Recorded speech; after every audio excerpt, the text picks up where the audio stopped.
Hey Merfolk fans, I'm Joe. Thanks very much for joining me today. If you'd like to support my channel and all these videos I make, please take a second to check out the link above to my Patreon page. I'm here with the 5th and final round of a Modern League. At this point I was 3-1, hoping to go 4-1. Unfortunately I lost the die roll, the opponent's going to be on the play. And this is a keep. It's kind of a strange hand for Merfolk since we don't traditionally run Relic of Progenitus, and I've got 2 of them here. But I chose them specifically because the metagame has so much graveyard stuff in it right now. So I kept. The opponent mulliganed to 6, and I think they kept there. And they start with a turn 1, or rather a turn 0, Leyline of the Void. So you can see the format's kind of getting warped around graveyards right now. Actually, I was looking at some deck lists on MTG Goldfish recently, and I noticed that Hogaak, Bridgevine, some of the lists were running Leyline of the Void in the main, to help combat the mirror match, which is just kind of hilarious. And so I was thinking maybe this was one of those Hogaak Vine decks, and the relics are actually going to do some good work. Let's see how it played out. Opponent opens with Polluted Delta getting Blood Crypt. So at this point, I guess it can still be a number of things. The Faithless Looting narrows it down. Could be Bridgevine, Hogaak Vine, or maybe Dredge, but probably Hogaak Vine. So since I've got the relics to help me manage the graveyard, I'm going to use this Force of Negation now, pitch the Lord to keep them off of their graveyard action. You know, if they have like a couple of Bridge from Below in their hand to throw into the graveyard, preventing this Faithless Looting from resolving is pretty strong. Also, the looting is going to get exiled, so they won't be able to flash it back. All right, Trickster's pretty nice. Let's go ahead and slam that turn 1 relic, start trimming their graveyard already. Insolent Neonate, pitching Vengevine. So I guess they were hoping to draw into another land, maybe play another creature, get a Vengevine out. But I think they missed their land drop, yep. So I hit my land drop, and I'm going to play out my second relic and leave this relic up. So if you have ways, like strong ways to prevent a graveyard combo deck from going off, you should never tap out, even if it just seems kind of passive. That's the role that you have to play in these matchups. No tapping out for Silvergill, because they can untap and do all sorts of crazy stuff. Say that they find a land and they play a Stitcher Supplier. Now they've got 5 cards in their graveyard. Maybe they exile a Simian Spirit Guide. I don't know how it works. No, they can't use mana to cast Hogaak, but anyhow, I'm not going to give them a chance. I'm just going to keep the graveyard empty. Next turn, I'll be able to play out a creature and leave up mana for Relic. The opponent did hit a second land. And here's that Stitcher Supplier. So, oh, you know what? They can do that. They can do Hogaak. So if they play 2 Stitcher Suppliers, they would get 6 cards in the graveyard. They can tap the Stitcher Suppliers for Convoke and then cast Hogaak. So leaving up these relics is really important, because if he played a second Stitcher Supplier here, I would immediately crack one of these relics. Instead, it's a Gravecrawler, which is not as threatening. They don't have a sacrifice outlet yet, so they're not going to be able to start triggering the bridges yet. Stitcher Supplier did put a Faithless Looting and a Bridge, which are both great cards, into the graveyard, so I'm going to cycle one of these relics now. 1 relic on the board is still plenty strong, with the opponent only having 1 card in hand. And now I can start to develop my board and actually continue to draw cards, maybe more interaction like Force of Negation. Spreading Seas is actually pretty decent since they're short on lands. Play our 3rd land. Now we can continue to hold up Relic. We're never going to block the Stitcher Supplier because we want to keep their graveyard empty. And this is a very manageable clock. I'm happy to take 3 damage a turn from one of the most broken decks in the format. Well, another Gravecrawler, increases the clock a little bit, but these guys can't block, so I'm kind of fine with that. Another relic is pretty solid. I'm going to take the opportunity to take them off red mana so that top deck Faithless Lootings are useless. It might look a little bit passive, but I kind of know how the combat math lines up with Merfolk against like little zombies like this. We're always going to come out ahead, basically. Okay, so Gravecrawler can't block. I'm going to attack.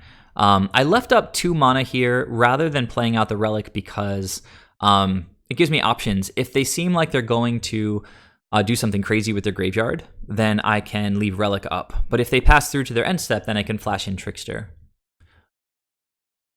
So again, I'm really not afraid of this clock.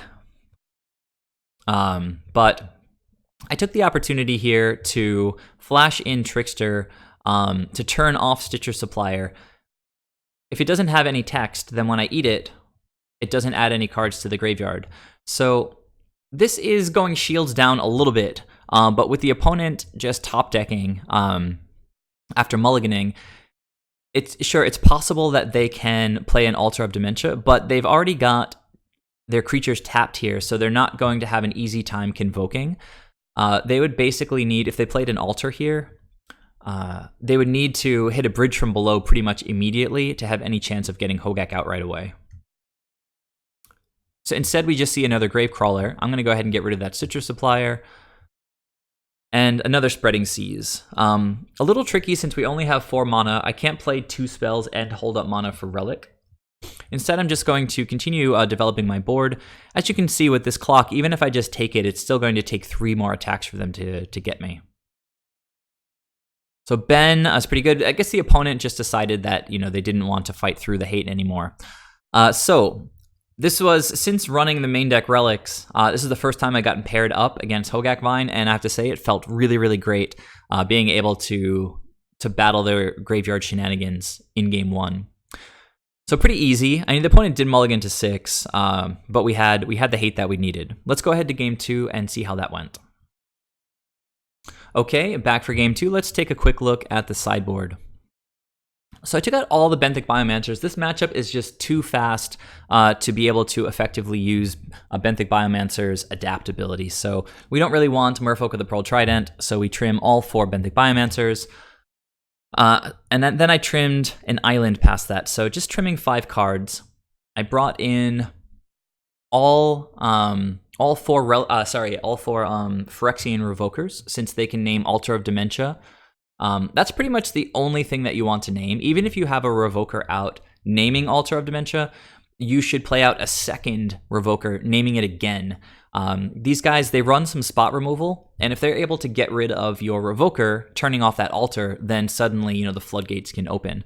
So 4 Revokers in, and then I'm just trying to see what the other card would be. Oh, I brought in the Grafdigger's Cage, which is my 5th piece of graveyard hate.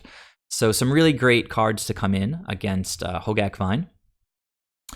Now, this doesn't have any blue mana, and it doesn't have any hate in it. So even though the opponent kept here, I had to mulligan. This is not strong against them, but I guess I could go down to 5 and hope for like a Grafdigger's Cage or something. But if they kept 7, they've almost certainly got some kind of way to stop my hate. So I just chose to keep here and take the scry. So Mutavault's going to go to the bottom. Opponent plays Blood Crypt untapped and opens with Thoughtseize. So again, if I had mulligan to 5, hoping to play out like a Grafdigger's Cage, they would be able to just rip that out of my hand with Thoughtseize. So they take Spreading Seas, since I'm a long way away from Master of Waves.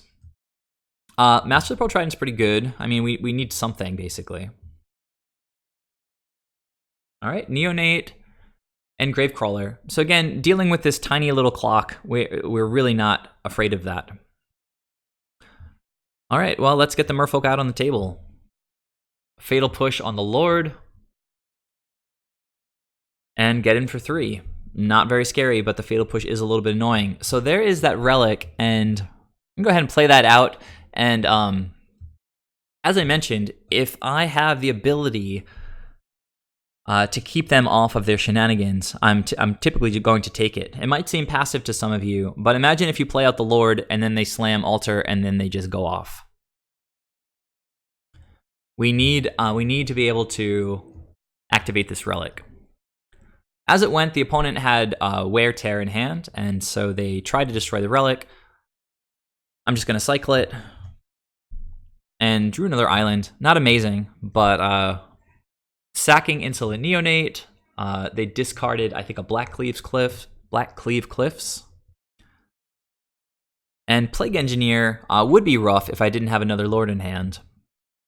As it is, it still is kind of rough, because if they can kill the Lord, then Master of Waves will die instantaneously. Same with Silvergill Adept, since they only have 1 toughness. So sequencing kind of dictates that I play the Lord first, and I just chose to activate Mutavault. If you'll notice, with their Shocklands, they're already down to 12 life here. So attacking with the Mutavault, it was a 2/2 since Plague Engineer is making it smaller. We can race these guys. All right, so Carrion Feeder, Bloodghast. None of this is super scary, and they've got 0 cards in hand. All right, we might take a little bit of damage this turn, going down to 11, but we're going to be able to stabilize with Master of Waves next turn, and these guys play so few pieces of removal that it's extremely unlikely that they draw it off the top of the deck. So here comes Master of Waves, bringing 3 tokens along, putting up a really nice wall of resistance against all these zombies. So, assuming that the opponent drew nothing, they can just replay Gravecrawler a bunch of times to grow the Carrion Feeder.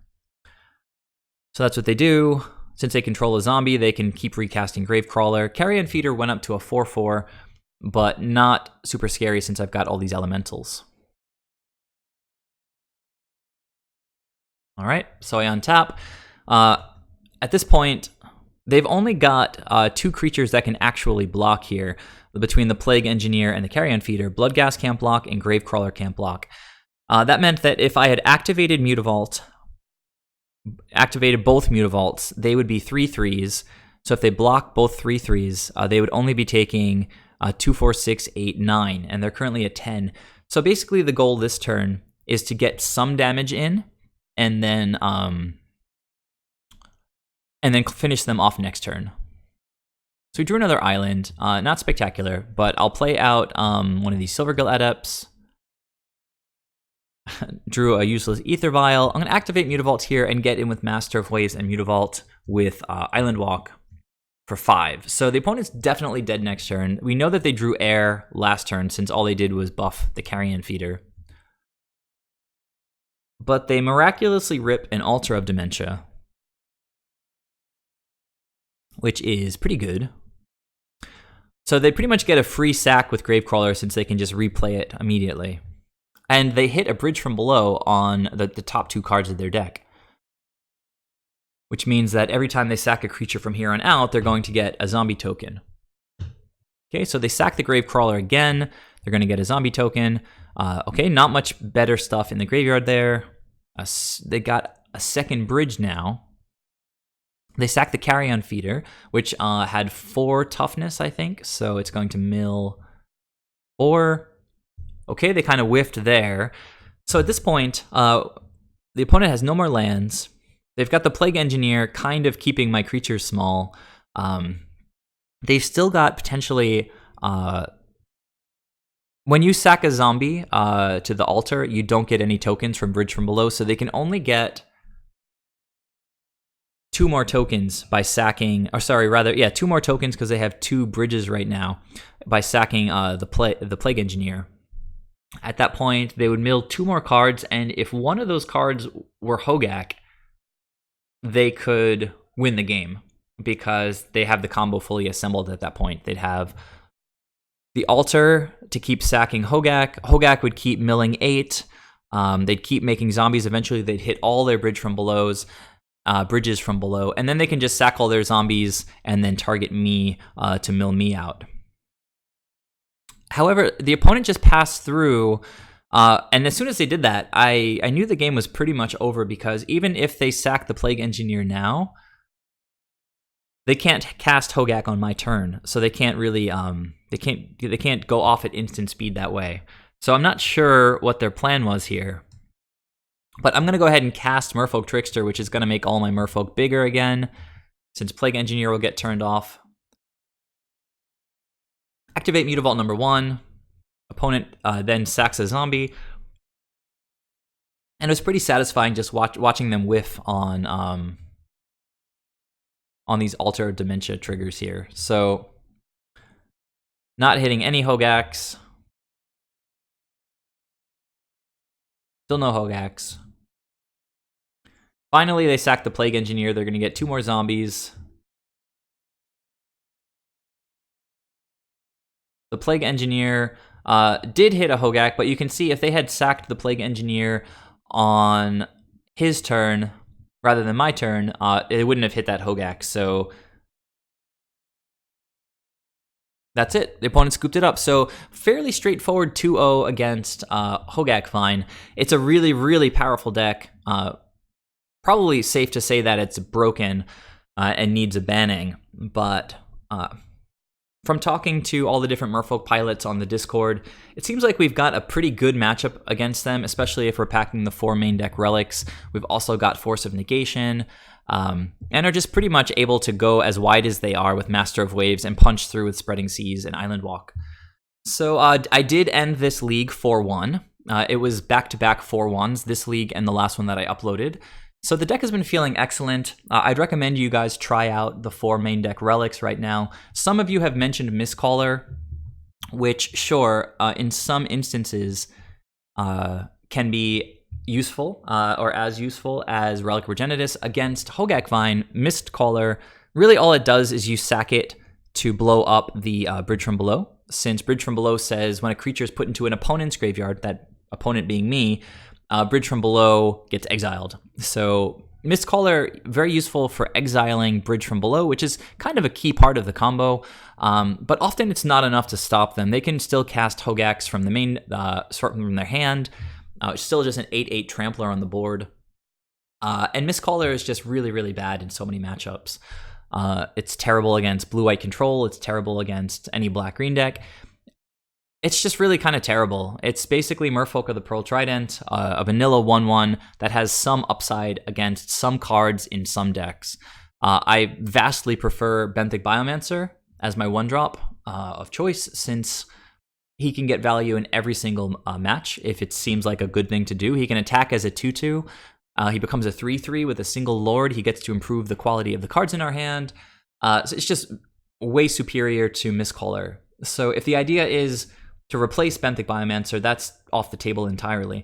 If the idea is to replace the main deck Relic of Progenitus, I think that's off the table as well, because Relic is just more powerful against a wider array of strategies than Mistcaller, and when it's not useful, Relic just cycles into another card, gets us deeper into the deck, draws us into more Lords, helps us win the game. Mistcaller is always just a 1/1 that gets shut down by any 2/2. So that's where I stand on the Mistcaller question, and it's where I stand on the subject of running Relic in the main deck. Please leave your thoughts down below in the comments section. Please subscribe to the channel if you haven't already, and if you'd like to support the channel, please check out the link to my Patreon page. And yeah, tune in to the next video, where I'm sure I'll be back with more league action with Merfolk. Thanks for watching, guys. I'll see you later. Bye.